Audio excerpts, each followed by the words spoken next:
Hello my dear students. Last લેક્ચરની અંદર આપણે અનફર્ગેટેબલ વોલ્ટ ડિઝની આ ચેપ્ટરના મેઇન કેરેક્ટર વોલ્ટ ડિઝની વિશેની સ્ટોરી સાંભળી. હવે આ ચેપ્ટરનો એક ગહન અભ્યાસ કરીએ. ચેપ્ટરની અંદર શરૂઆતમાં લખેલ છે કે my brother Walt is no more, એટલે કે મારો ભાઈ વોલ્ટ હયાત નથી. Yet his influence lingers like a living presence over the studio. Yet એટલે તેમ છતાં, his influence એટલે તેનો પ્રભાવ, lingers like a living presence એટલે કે એક જીવંત હાજરીની જેમ રહેલો છે. ક્યાં? તો સ્ટુડિયો ઉપર. Where he turned out cartoons, nature films and feature movies. Where એટલે કે જ્યાં તેણે કાર્ટૂન દોર્યા, પ્રાકૃતિક ચલચિત્રો બનાવ્યા, ફીચર મૂવીઝ એટલે લાક્ષણિક ચલચિત્રો બનાવ્યા, that made him non and loved around the world, જેને તેને અરાઉન્ડ ધ વર્લ્ડ એટલે દુનિયામાં જાણીતો અને પ્રિય બનાવ્યો.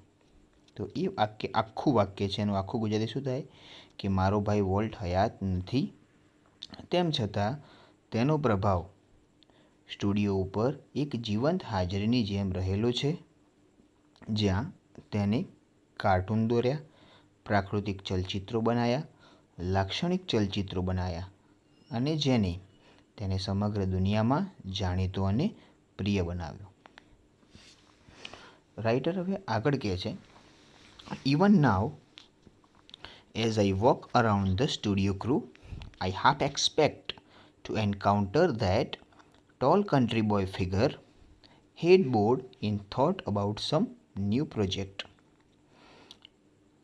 સમજાઈએ તો ઇવન નાવ એટલે અત્યારે પણ, as I walk around the studio crew, as I એટલે જેવો કે હું, સ્ટુડિયો ક્રૂ એટલે કે સ્ટુડિયોમાં અંદર કામ કરતા લોકો, સ્ટુડિયોની અંદર કામ કરતા લોકોની આસપાસ જેવો કે હું ફરું છું.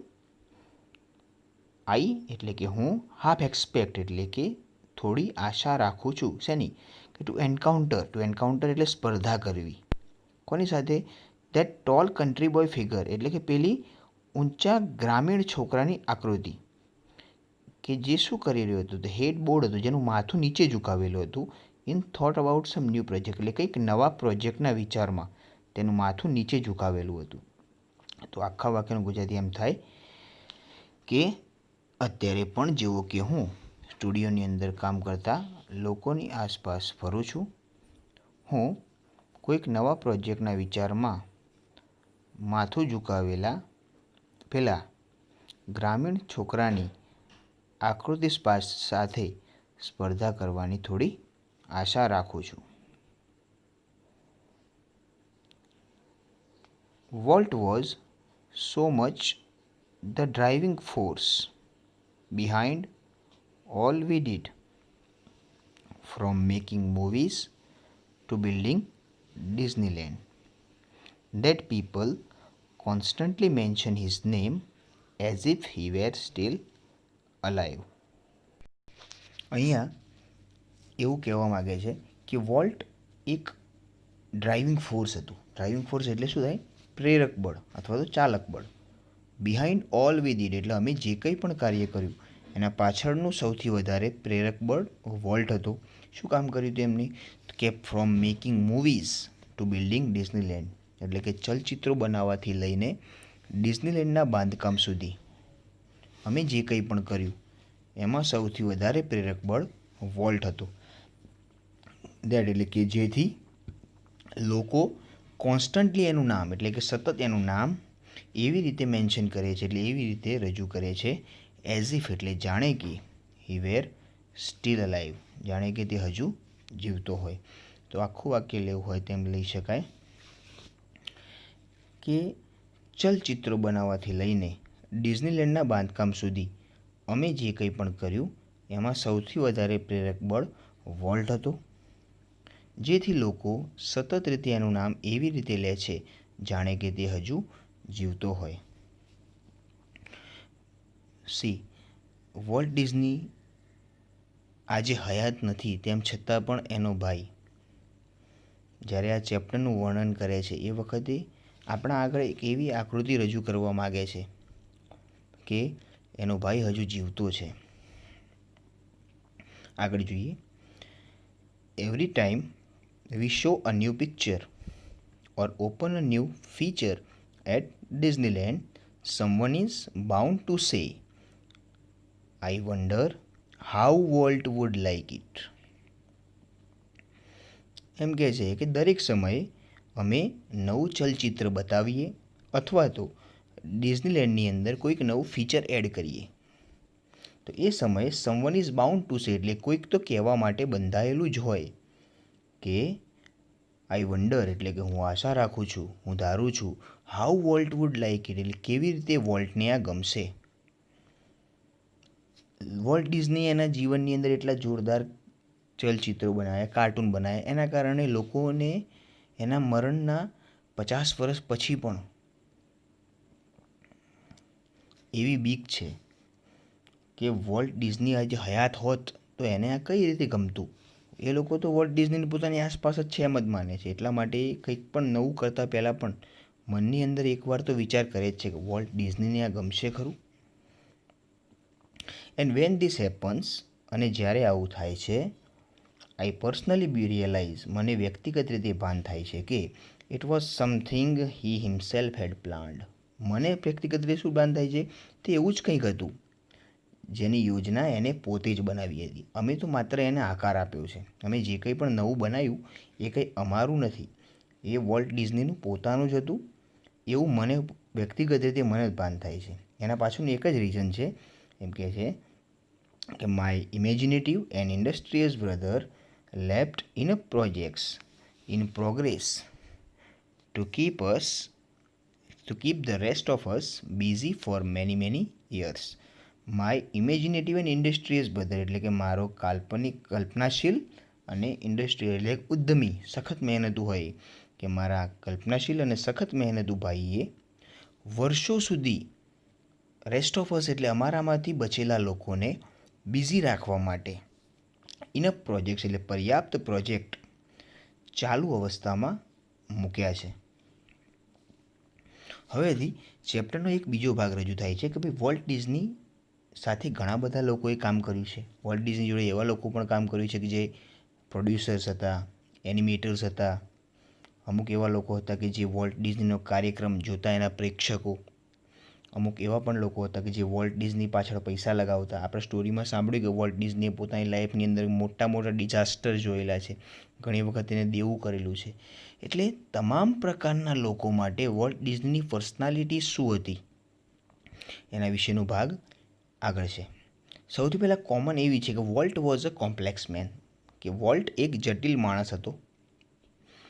Two the writers, producers and animators who worked with him, લેખકો, નિર્માતાઓ અને એનિમેટર્સ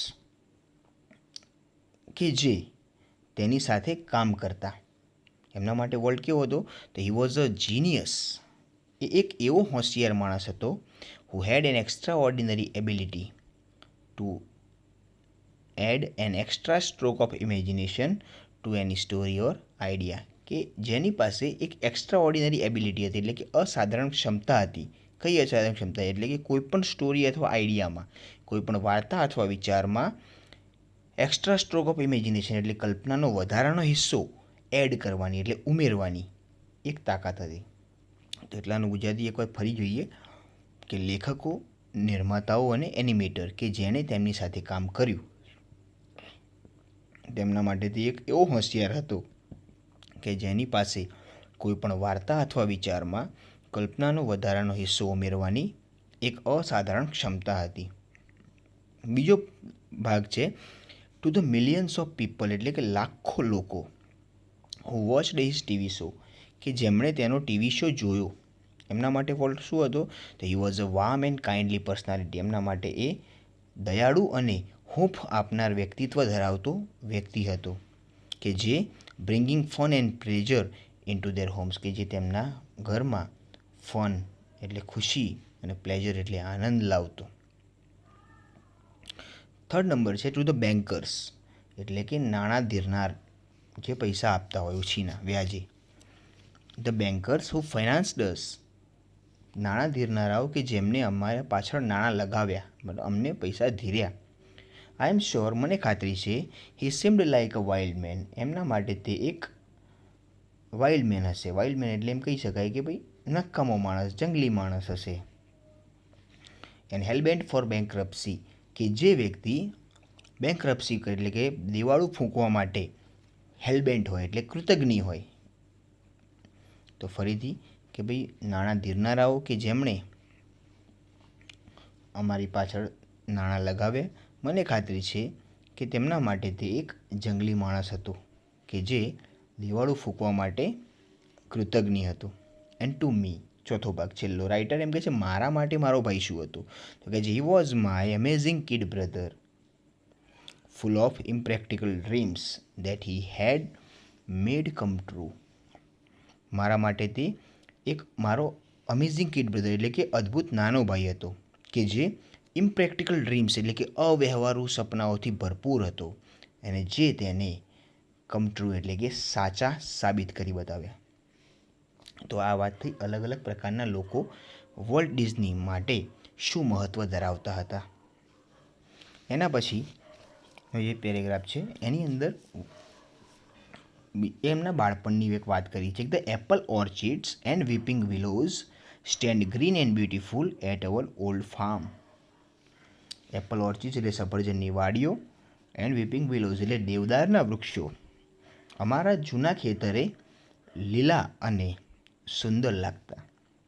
વેર વોલ્ટ સ્કેચ્ડ હિઝ ફર્સ્ટ એનિમલ્સ, જ્યાં વોલ્ટે તેના પ્રથમ પ્રાણી ચિત્રો દોર્યા. આઈ રિકોલ, મને યાદ છે કે how Walt and I would snuggle together in the bed, કે કેવી રીતે હું અને વોલ્ટ પલંગમાં એકબીજાની સ્નુગલ કરતા એટલે એકબીજાની નજીક આવતા. And hear the haunting whistle of a locomotive passing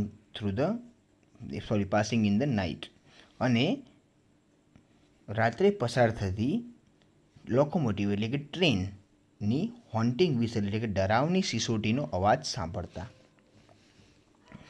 hour uncle Mike was an engineer, અમારા કાકા માઇક એક એન્જિનિયર હતા. And he would blow his whistle, અને તે તેમની સિસોટી વગાડતા ટ્રેનની. One long and two short એટલે એક લાંબી અને બે ટૂંકી, જસ્ટ ફોર અસ એટલે માત્ર અમારા માટે. Walt never lost his love for trains, વોલ્ટે ટ્રેન પ્રત્યેનો લગાવ કદી ગુમાવ્યો નથી. યર્સ લેટર એટલે કે વર્ષો બાદ એન ઓલ્ડ ફેશન ટ્રેન એટલે કે એક જૂની ડબવાળી, જૂની પદ્ધતિવાળી old fashion train was one of the first attractions at Disneyland, એટલે કે ડિઝનીલેન્ડના વન ઓફ ધ ફર્સ્ટ એટલે કે સર્વપ્રથમ આકર્ષણોમાંથી એક આકર્ષણ હતી. એના પછીનો જે પેરેગ્રાફ તમને આપ્યો છે લોંગ પેરેગ્રાફ, એ આપણી શોર્ટ નોટ માટે મહત્ત્વનો છે કે જે ચેપ્ટરની અંદર આઈએમપી શોર્ટ નોટ ધરાવે છે. કે ભાઈ આ શોર્ટ નોટની અંદર કંઈક એવું છે કે જેની અંદર વોલ્ટ ડિઝનીની સમગ્ર જર્ની, આખી જર્ની આવી જાય છે. બરાબર, તો જોઈએ કે ભાઈ as far back as I can remember, as far back as એટલે જેટલું ફાર બેક એટલે પાછળનું, દૂર સુધી હું યાદ કરી શકું છું, જેટલું પાછળનું દૂર સુધી હું યાદ કરી શકું છું. વોલ્ટ વોઝ ડ્રોઈંગ એટલે વોલ્ટ ચિત્રો દોરતો. The first money he ever made, પ્રથમ નાણું જે કદી તે કમાવ્યું શું હતું, એ વોઝ અ નિકલ, એ એક નિકલ હતું. નિકલ એ અમેરિકાની અંદર અત્યારે વપરાતું જે નાણું છે એનું એક સ્વરૂપ, જૂનું સ્વરૂપ છે જે અત્યારે સેન્ટના નામે ઓળખાય છે, જે ડોલરનો નીચો એકમ છે. તો એક નિકલ બરાબર અત્યારના સમયમાં આપણે ગણી શકીએ કે 5 સેન્ટ. તો વોલ્ટ ડિઝનીને આ એક નિકલ મળ્યું હતું, એના દ્વારા કમાયેલું પહેલું નાણું હતું. શેના માટે મળ્યું હતું? સ્કેચ ઓફ નેબર્સ હોર્સ એટલે કે પાડોશીના ઘોડાના ચિત્ર માટે. તો એમ કહેવાય કે ભાઈ પાડોશીના ઘોડાના ચિત્ર માટે મળેલું નિકલ એ એના દ્વારા કમાયેલું સૌથી પહેલું નાણું હતું. He studied cartooning in Chicago, એને શિકાગોમાં પોતાનો કાર્ટૂનિંગનો અભ્યાસ કર્યો and then started a little animated cartoon company in Kansas City. અને કેન્સાસ સિટીની અંદર એક નાનકડી એનિમેશન કંપની ચાલુ કરે છે દેટ ફ્લોપ્ડ, કે જે નિષ્ફળ પામે છે. આ એની લાઈફનો સૌથી પહેલો ડિઝાસ્ટર હતો. I was in Los Angeles when Walt, just 21, decided to try his luck in Hollywood. હું લોસ એન્જલિસમાં હતો ત્યારે માત્ર 21 યર્સ ઓલ્ડ એટલે 21 વર્ષના વોલ્ટે હોલિવૂડમાં લકને ટ્રાય કરવાનું એટલે કે પોતાનું નસીબ અજમાવવાનું નક્કી કર્યું. I met him at the station. હું એને સ્ટેશને મળ્યો. He was carrying a cheap suitcase. એ વખતે એ માત્ર એક ચીપ સૂટકેસ એટલે એક સસ્તી જૂની સૂટકેસ લઈને ઊભો રહ્યો હતો. દેટ કન્ટેન્ડ ઓફ હિઝ બિલોંગિંગ્સ, કે જેની અંદર એનો બધો જ બિલોંગિંગ એટલે બધો સામાન હતો. We borrowed $500 from an uncle. અમે કાકા પાસેથી $500 ઉછીના લીધા. And Walt started a cartoon series called Alice in cartoon land. અને વોલ્ટે કાર્ટૂન લેન્ડની અંદર એલાઇસ નામની એક કાર્ટૂનની શ્રેણી ચાલુ કરી. ઇટ વોઝ ટફ ગોઈંગ, મતલબ કે તે એક આકરો ચઢાવ હતો. Walt did all animation. વોલ્ટે બધા જ એનિમેશન કર્યા. And I cranked the old fashion camera. અને હું જૂની પદ્ધતિવાળા કેમેરાથી ફોટા પાડતો. The Alice cartoon did not make much of a splash. Make much of a splash એટલે કે અત્યંત સફળતા મેળવવી, પણ આગળ તમને ડીડ નોટ આપ્યું છે એટલે કે નકાર વાક્ય છે, મેળવી નહીં એવું થઈ જશે પાછળથી કે ભાઈ એલાઇસ કાર્ટૂને અત્યંત સફળતા મેળવી નહીં. તેથી વોલ્ટે શું કર્યું? So Walt started a new series called Oswald the Rabbit. તેથી વોલ્ટે ઓસ્વાલ્ડ ધ રેબિટ નામનું એક નવું કાર્ટૂન શરૂ કર્યું. ઓસ્વાલ્ડ ડીડ બેટર. ઓસ્વાલ્ડે બીજાની સાપેક્ષે તો સારું કર્યું. But when volt went to our New York distributor. પણ જ્યારે વોલ્ટ અમારા ન્યૂયોર્કના ડિસ્ટ્રીબ્યુટર પાસે જાય છે ફોર મોર મની એટલે વધારે કમિશનની માગણી કરવા માટે, હી રેન ઇન ટુ ટ્રબલ, મતલબ કે તે મુસીબતમાં સપડાયો. મેં એને પૂછ્યું ખરું કે what kind of a deal did you make kid. Kid એટલે બેટા, મોટો ભાઈ હતો એ બેટા કહીને બોલાવી શકે છે કે બેટા તે કયા પ્રકારનો સોદો કર્યો છે. તો વોલ્ટે એડમિટ કર્યું એટલે કે વોલ્ટે સ્વીકાર કર્યું કે વી હેવન્ટ ગોટ અ ડીલ, એટલે આપણને સોદો ફળ્યો નથી. એને વધારે સમજાવતા કહ્યું કે ધ ડિસ્ટ્રીબ્યુટર કોપીરાઇટેડ ઓસ્વાલ્ડ. કોપીરાઇટ કરી લેવું એટલે કે શું કરી લેવું? ના ઉપર કબજો કરી લેવો અથવા તો છાપવાના અધિકાર લઈ લેવા, કે ભાઈ ડિસ્ટ્રીબ્યુટરે ઓસ્વાલ્ડના છાપવાના અધિકાર લઈ લીધા છે. And he is taking over the series himself. અને તે પોતે જ આ શ્રેણીનો માલિક બની ગયો છે. એટલે હવે આપણા પાસે કંઈ રહ્યું નહીં. Strangely Walt did not seem downhearted. વિચિત્ર વાત લાગતી હતી, સ્ટ્રેન્જ વાત લાગતી હતી કે ભાઈ આટલું બધું થયા હોવા છતાં he did not seem downhearted, મતલબ કે અત્યંત નિરાશ તો લાગ્યો જ નહીં. અને એને એન્થ્યુસિયાઝમ સાથે એટલે કે ઉત્સાહ સાથે હી એન્થ્યુઝડ એટલે એને ઉત્સાહથી કહ્યું કે we are going to start a new series. આપણે હવે એક નવું કાર્ટૂન શ્રેણી ચાલુ કરીશું. It is about a mouse. તે એક ઉંદર વિશે છે. એન્ડ ધીસ ટાઈમ, અને આ સમયે we will on the mouse એટલે કે આપણે જ આ ઉંદરના માલિક બનશું. અને એ જ ઉંદર કે જેને આપણે બધા જ મિકી માઉસના નામે ઓળખીએ છીએ એ વોલ્ટ ડિઝનીએ પોતાની લાઈફની અંદર 1939 એટલે 1939ની અંદર આ કાર્ટૂન એને બનાવ્યું છે. સોરી નોટ 1939 નહીં, 1929 1929ની અંદર એને આ કાર્ટૂન બનાવ્યું. અને 40 વર્ષ આ કાર્ટૂન એટલું બધું જબરજસ્ત ચાલ્યું કે જેની કોઈ વાત નથી. એટલા માટે પછી આપણને આવું આપ્યું છે કે the rest is a history. અને એના પછીનો સમય તો ઇતિહાસ છે. વોલ્ટ્સ માઉસ મિકી એટલે કે વોલ્ટના ઉંદર મિકીએ સેલિબ્રેટેડ હિઝ 40th બર્થડે એટલે એનો 40મો જન્મદિવસ ઉજવ્યો ઇન 1968 એટલે 1968માં. And happy 40th it was. અને એ સૌથી ખુશ 40મો જન્મદિવસ હતો. એના પાછળનું કારણ છે કે quarter of a billion people. Billion એટલે કરોડ લોકો કહી શકાય. બિલિયન પીપલ વાળા ઇઝ ઇક્વલ ટુ કેટલા? અરાઉન્ડ બરાબર 100 કરોડ્સ, બરાબર એને કહેવાય બિલિયન. એમાંથી ક્વાર્ટર એટલે કે ચોથા ભાગના લોકો એટલે લગભગ 25 કરોડ લોકોએ તો એનું મૂવી જોયું. 1968 મૂવી આવ્યું હતું, ડિઝની મૂવી. સાથે પછી કહે છે 100 મિલિયન લોકો, 1 મિલિયન બરાબર 10 લાખ, તો 10 મિલિયન બરાબર 1 કરોડ, તો ગુણ્યા 10, તો 10 કરોડ લોકો થઈ ગયા. એટલે લગભગ 10 કરોડ લોકોએ તેની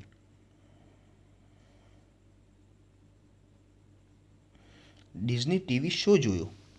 એન્ડ નિયરલી અ બિલિયન, લગભગ 100 કરોડ લોકોએ એની ડિઝની બુક અથવા તો મેગેઝિન વાંચ્યું. એન્ડ ઓલમોસ્ટ 10 મિલિયન એટલે કહેવાય 1 કરોડ, કે ભાઈ 1 કરોડ લોકોએ વિઝિટેડ ડિઝનીલેન્ડની મુલાકાત લીધી. એન્ડ મિકી એઝ વોલ્ટ એટલે કે વોલ્ટ તરીકે મિકીની અથવા તો મિકી તરીકે વોલ્ટની કહેવાની એક ટેવ હતી. સ્ટાર્ટેડ ઇટ ઓલ એટલે શરૂઆત થઈ ગઈ છે. આ હતું વોલ્ટ ડિઝનીનો એક ઓવરઓલ મિકી માઉસ બનાવ્યા પછીનો એક ઓવરઓલ જે ભાગ હતો, એને જે પણ સફળતાઓ મેળવી એ ટૂંકમાં હતી. હવે પાછા આપણે ભૂતકાળમાં જતા રહીએ કે જ્યારે વોલ્ટ ડિઝનીના જીવનના 1-2 કિસ્સા આપ્યા છે, આપણે એના વિશે ભણીએ. અંદર એવું લખ્યું છે કે Mickey was only the first successful product of Walt's matchless imagination and his ability to make his dreams become reality.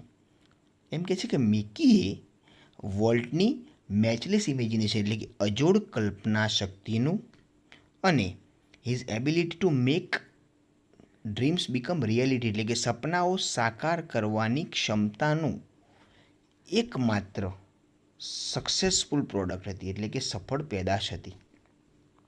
એના પહેલાં વોલ્ટ ડિઝનીએ ઘણું બધું બનાવ્યું પણ એમાં સફળતા મળી નથી.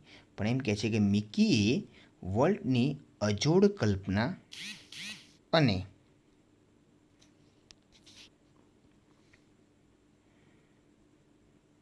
તેની સપના સાકાર કરવાની ક્ષમતાનું એકમાત્ર સફળ પેદાશ હતી. ઇટ વોઝ એન એબિલિટી, તે એવી એક ક્ષમતા હતી. He could turn on for any occasion, કે જે તે કોઈ પણ ઓકેઝન હોય, કોઈ પણ પ્રસંગ હોય, લાર્જ ઓર સ્મોલ એટલે કે નાનો મોટો કોઈ પણ પ્રસંગ હોય, તે એ સમયે એ એબિલિટી એટલે ક્ષમતાનો ઉપયોગ કરી શકતો. એને લગતો એક કિસ્સો આપ્યો છે કે once when my son Roy Edward had the measles. એકવાર મારા દીકરા રોય એડવર્ડને મિઝલ્સ થયા એટલે કે ઓરી થયા. ઓરી અછબડાની જે બીમારી છે આપણને બધાને ખબર છે.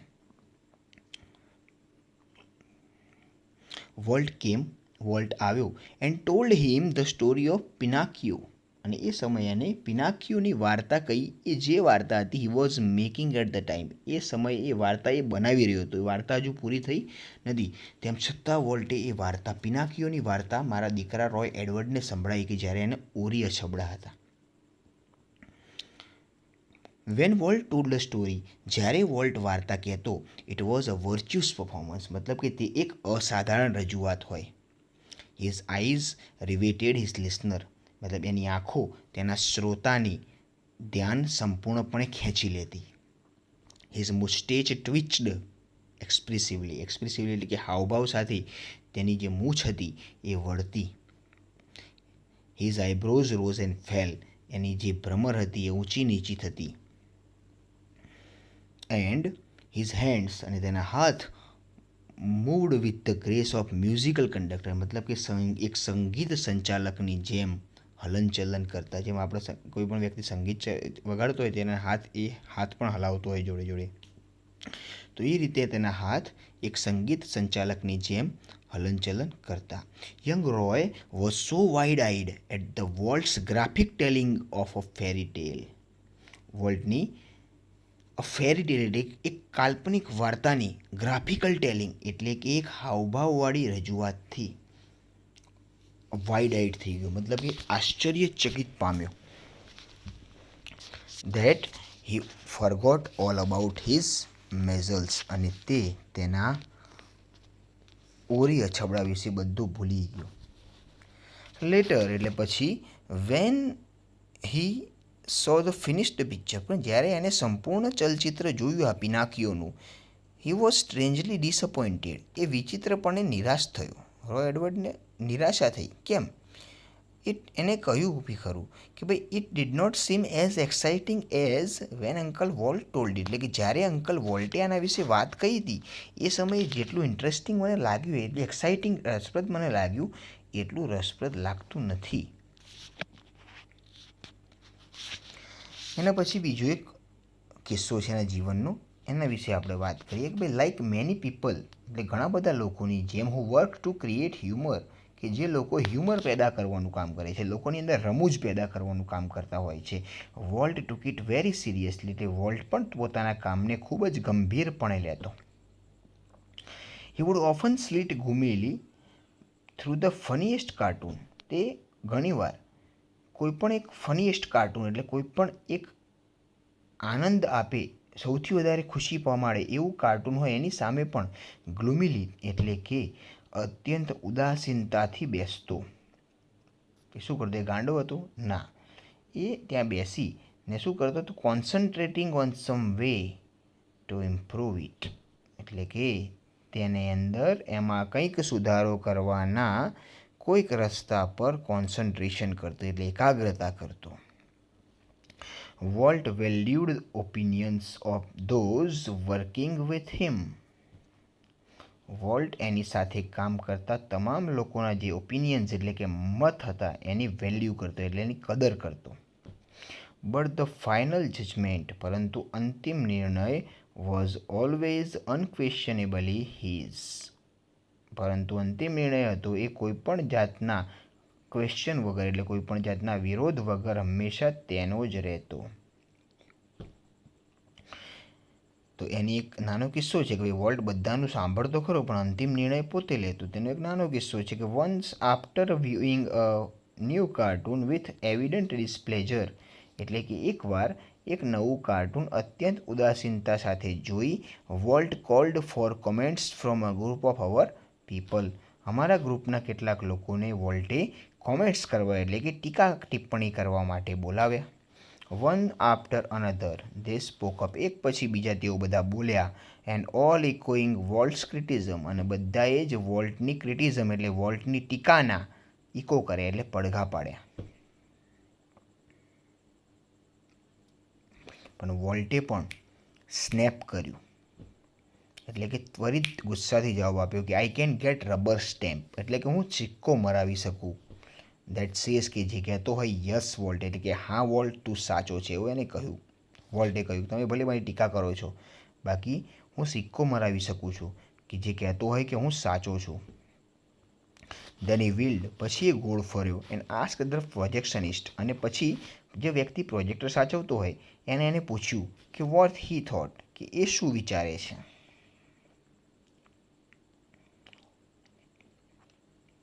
ધ મેન સેન્સ્ડ ધેટ, તે માણસને લાગ્યું કે ડિસેન્ટ વોઝ ઇન ઓર્ડર, એટલે કે તેનો વિરોધ સાચો હતો.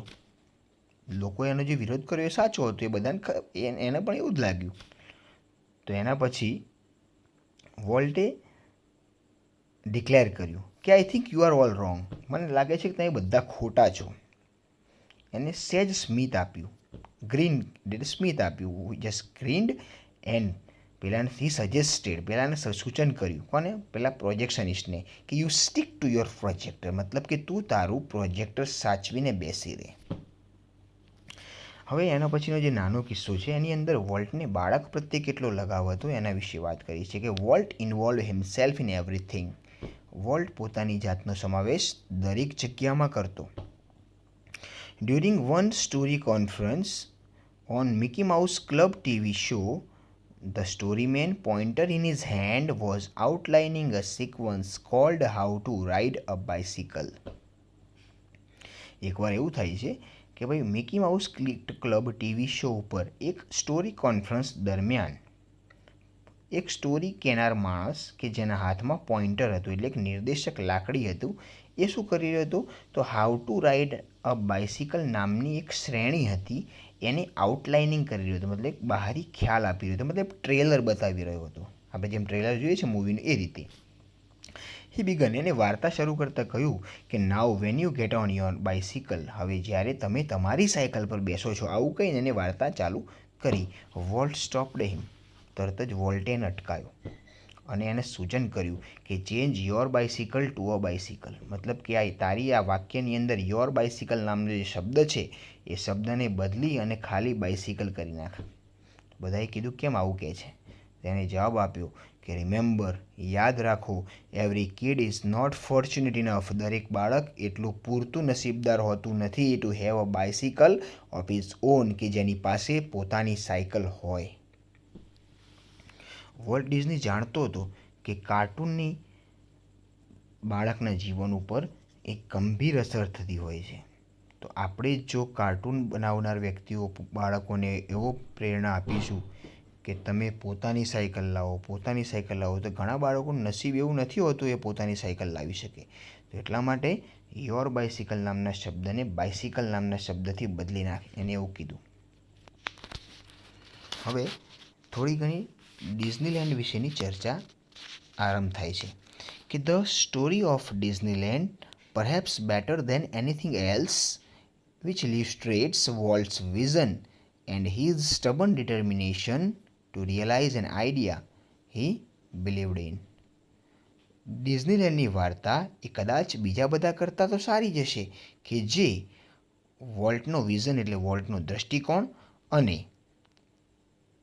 The idea he believed in એટલે કે જે વિચારોમાં તે માનતો હતો એનું રિયલાઇઝ કરાવવાનું લોકોને, એટલે કે એનું ભાન કરાવવાની તેની સ્ટબન ડિટર્મિનેશન એટલે કે તેની જિદ્દી કૃતજ્ઞતાનું ઇલિસ્ટ્રેશન કરે છે, એટલે કે વર્ણન કરે છે.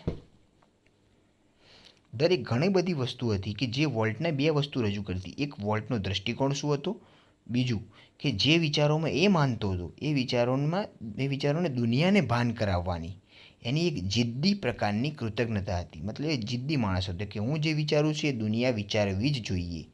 તો એટલા માટે કહે છે કે ડિઝનીલેન્ડની વાર્તા એ કદાચ બીજા બધા કરતાં સારી હશે કે જે વોલ્ટનો દૃષ્ટિકોણ અને જે વિચારોમાં તે માનતો હતો તેનું ભાન કરાવવાની તેની જિદ્દી કૃતજ્ઞતાનું વર્ણન કરે છે.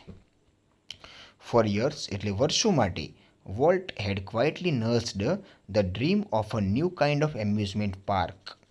વર્ષો સુધી વોલ્ટે એક નવા જ પ્રકારના એમ્યુઝમેન્ટ પાર્કના ડ્રીમને, સપનાને ક્વાઇટલી નર્સ કર્યું, એટલે કે ખૂબ શાંતિથી સાચવી રાખ્યું.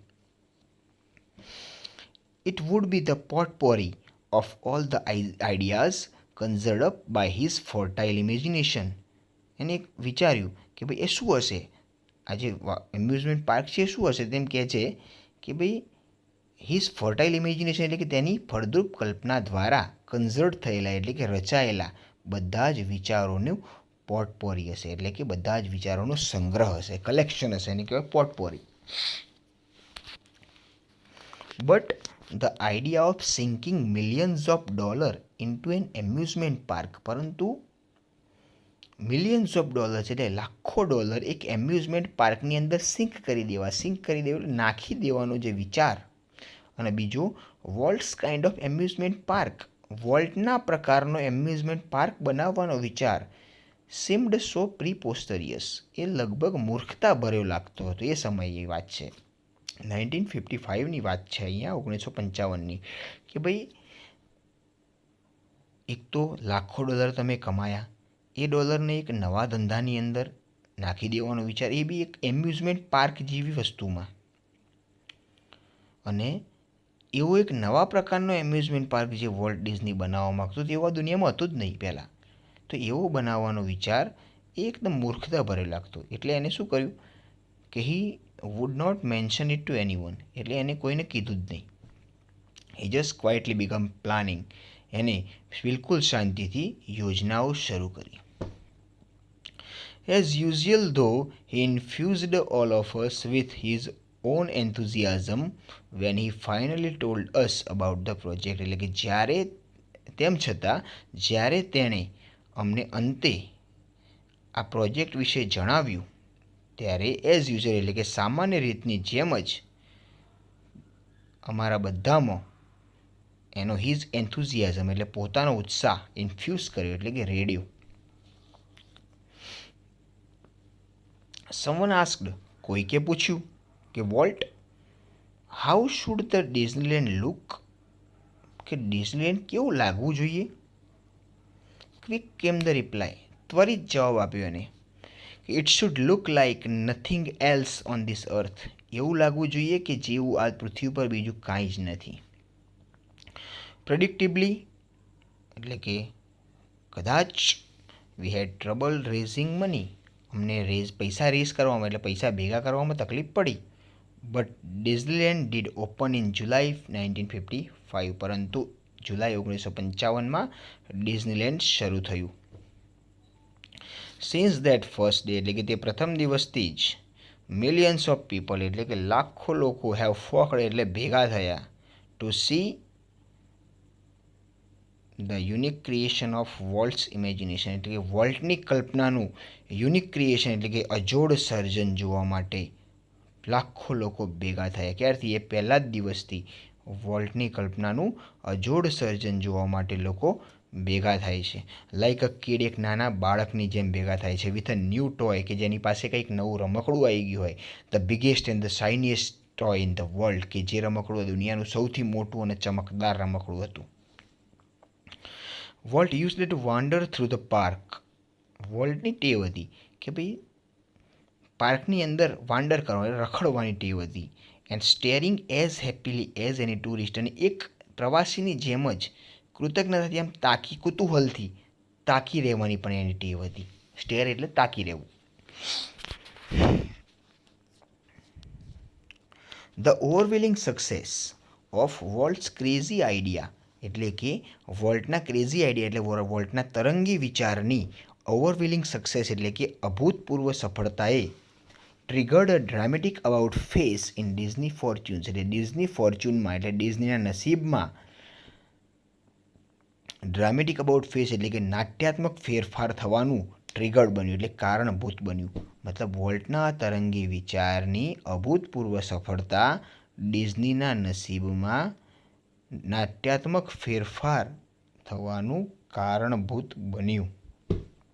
યેટ એટલે તેમ છતાં, સક્સેસ નેવર ચેન્જડ વોલ્ટ, સફળતાએ વોલ્ટને કદી બદલ્યો નહીં. હી રિમેન્ડ ધ સિમ્પલીએસ્ટ ઓફ મેન, તે સાદગીભર્યો માણસ જ બનીને રહ્યો.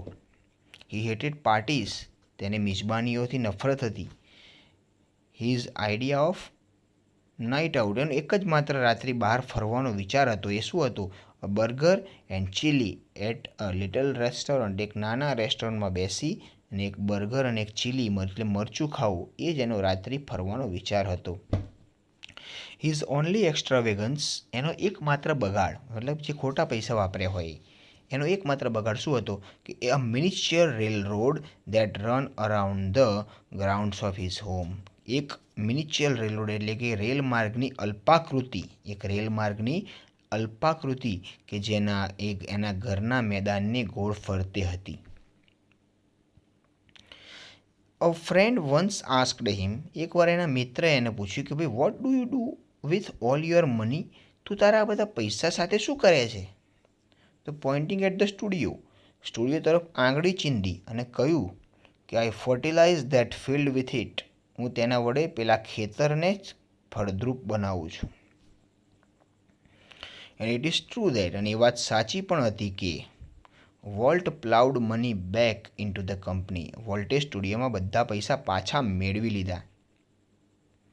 Almost as fast as it come in એટલે કે જેટલા ઝડપી આવી શકતા હતા એટલી ઝડપી એને બધા પૈસા પાછા ખેંચી લીધા. એને જેટલું ઇન્વેસ્ટ કર્યું એને નફા સાથે પૈસા પાછા લીધા.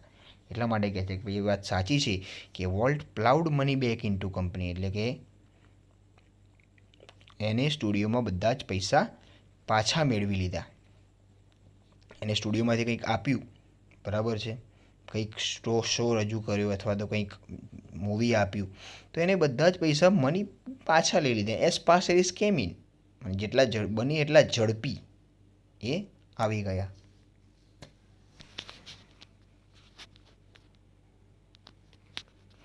એના પછી હવે જે પેરેગ્રાફ છે એની અંદર એવું છે કે ભાઈ વોલ્ટ ડિઝની કાર્ટૂન સિવાય કયા કામ કર્યા હતા?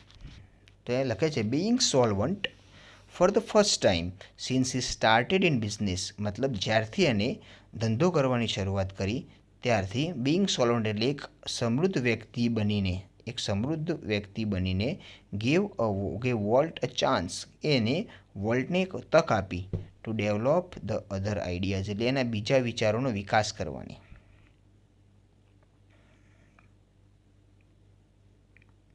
બરાબર. જ્યારથી એને ધંધો કરવાની શરૂઆત કરી ત્યારથી પ્રથમવાર સમૃદ્ધિએ તેને એક મોકો આપ્યો એના બીજા વિચારોનો વિકાસ કરવાનો.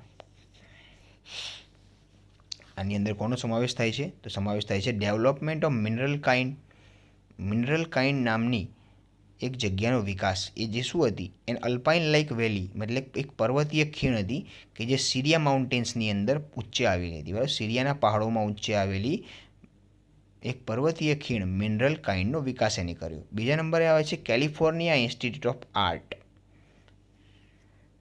બરાબર. કેલિફોર્નિયા ઇન્સ્ટિટ્યૂટ ઓફ આર્ટ, એની અંદર એને શું આપ્યું? He donated land and several million dollars, એટલે એને કેટલાક લાખ ડોલર્સ આપ્યા અને જમીનનું દાન કર્યું છે. And most ambitious of all, અને એ બધામાં સૌથી વધુ મહત્વાકાંક્ષી હતું કે $100 મિલિયન એટલે કે $100 મિલિયન દાન વોલ્ટ વર્લ્ડ એટલે Disney World and the city of tomorrow in Florida, આવતીકાલનું શહેર ફ્લોરિડાને આવતીકાલનું શહેર કહેવામાં આવે છે. મતલબ કે it is the city of future, એટલું ડેવલપ્ડ સિટી છે અમેરિકાની અંદર આવેલી ફ્લોરિડા.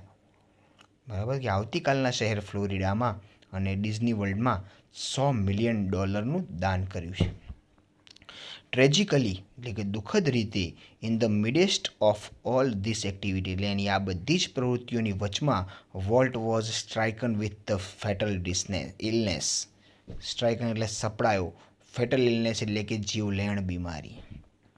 કે આ બધી જ પ્રવૃત્તિઓની વચમાં દુઃખદ રીતે વોલ્ટ આ જીવલેણ બીમારીમાં સપડાયો. I heard him refer to this cruel blow only once. Cruel blow એટલે કે ક્રૂર પ્રહાર, કુદરતનો ક્રૂર પ્રહાર, એટલે કે મેં એને માત્ર એક જ વાર કુદરતના આકરા પ્રહાર એટલે ક્રૂર પ્રહાર વિશે વાત કરતાં સાંભળ્યો. બાકી જિંદગીમાં એને જેટલી વાર નુકસાન થયું એને કદી એના વિશે વાત જ નથી કરી. બીજી વખત પતી ગયું, કામ પૂરું, નવું કામ ચાલુ કરો. પણ ફર્સ્ટ ટાઈમ એવું આવ્યું છે કે મેં એને કુદરતના આકરા પ્રહાર વિશે વાત કરતાં સાંભળ્યો અને એને કહ્યું whatever it is I have got. Whatever એટલે કે જે કંઈ આઈ હેવ ગોટ એટલે મને થયું, ડોન્ટ ગેટ ઇટ, ખબર જ ના પડી. I visited him in the hospital the night before he died. એ મર્યો એની આગલી રાત્રે હું એને હોસ્પિટલે મળ્યો. ઓલ્ધો ડિસ્પેરિટલી ઇલ એટલે કે અત્યંત બીમાર હોવા છતાં he was as full of plans for future as he had been all his life એટલે કે જેટલો તે આ પોતાની આખી જિંદગી રહ્યો છે એટલી જ ભવિષ્ય માટેની યોજનાઓથી તે ભરપૂર હતું. વોલ્ટ યુઝડ ટુ સે, વોલ્ટની કહેવાની ટેવ હતી કે Disneyland would never be finished, કે ડિઝનીલેન્ડનો અંત કદી નહીં આવે. ઇટ નેવર વિલ, અને તેવું થશે પણ નહીં. I like to think too, મને એવું પણ વિચારવું ગમે છે કે Walt Disney's influence will never be finished એટલે વોલ્ટ ડિઝનીના પ્રભાવનો અંત પણ કદી નહીં આવે. થ્રુ હિઝ ક્રિએશન્સ, તેના સર્જન દ્વારા future generations will continue to celebrate what he once described as that precious and ageless something in every human beings. તેના સર્જન દ્વારા ભવિષ્યની પેઢીઓ જે કંઈ પ્રેશિયસ એટલે કિંમતી અને એજલેસ એટલે અનંત ઇન એવરી હ્યુમન બિંગ એટલે કે દરેક મનુષ્યમાં હોય એવું એને હી વન્સ ડિસ્ક્રાઇબ એટલે એને માત્ર એક જ વાર વર્ણન કર્યું છે. With which make us play with children's toys કે જે આપણને નાના બાળકના રમકડા સાથે રમાડે છે. લાફ એટ સિલી થિંગ્સ, મૂર્ખતાભરી વસ્તુઓ સાથે હસાડે છે. સિંગ ઇન ધ બાથટબ, બાથટબમાં ગીત ગવડાવે છે. એન્ડ ડ્રીમ, અને સપના જોડાવે છે. એનું સેલિબ્રેશન એટલે એનું ઉજવણી ભવિષ્યની પેઢીઓ ચાલુ રાખશે. કોના દ્વારા? એના સર્જન દ્વારા. ફરીથી એકવાર કે ભાઈ એના સર્જન દ્વારા ભવિષ્યની પેઢીઓ દરેક મનુષ્યમાં હોય એવું કંઈક અનંત અને કિંમતી તરીકે એને જેનું વર્ણન માત્ર એક જ વાર કર્યું છે કે જે આપણને નાના બાળકોના રમકડા સાથે રમાડે છે, મૂર્ખતાભરી વસ્તુઓ સામે હસાડે છે, બાથટબમાં ગીત ગવડાવે છે અને સ્વપ્ન જોડાવે છે, એની ઉજવણી ચાલુ રાખશે. એને એવું કહેવા માગે છે કે માણસના દરેક મનુષ્યની અંદર એવું કંઈક કિંમતી અને અનંત છે. બરાબર, દરેક મનુષ્ય એટલા માટે લખે છે કે દરેક મનુષ્યમાં હોય એવું કિંમતી અને અનંત તરીકે જેનું તેને માત્ર એક જ વાર વર્ણન કર્યું છે. અને વર્ણન તો એક જ વાર કર્યું છે, પણ એ વસ્તુઓ માણસને હંમેશા બાળકોના રમકડા સાથે ઘણીવાર આપણે રમીએ પણ છીએ. ઘણી બધી આપણને ખબર છે આ વસ્તુ મૂર્ખ છે, તો બી આપણે એને આમ હસીએ છીએ. ઘણીવાર આપણને બાથટબમાં ગીત ગાવાનું મન થાય છે, ઘણી વખત આપણને સપના જોવાનું મન થાય છે. તો આ બધું જ, આ બધી જે ઉજવણીઓ છે એ ભવિષ્યની પેઢીઓ ચાલુ રાખશે એના સર્જન દ્વારા. સો કેટલું મજાનું ચેપ્ટર હતું કે જે આપણને એક સ્ફૂર્ણા આપી દે. બરાબર, આપણી અંદર એક નવો ઉત્સાહ પેદા કરે કે જીવનમાં ગમે તેટલી વખત આપણે નુકસાન કરીએ, ગમે તેટલી વખત આપણે ફેલિયર જોઈએ, તેમ છતાં ઊભા થઈએ અને આગળ વધીએ અને વોલ્ટ ડિઝનીની જેમ દુનિયાના તમામ શિખરો જીતી લઈએ. ઓકે, તો આજના લેક્ચરમાં વિદ્યાર્થી મિત્રો માત્ર આટલું જ. આ ચેપ્ટરની શોર્ટ નોટ અને એસે તમારા ગ્રુપની અંદર આવી જશે. આ ચેપ્ટરના શોર્ટ નોટ અને એસે એ બોર્ડ માટે બહુ જ મહત્ત્વના છે. એને જ ખાસ યાદ કરી અને પોતાના ચોપડામાં લખી લેવું. Okay, thank you so much and good bye.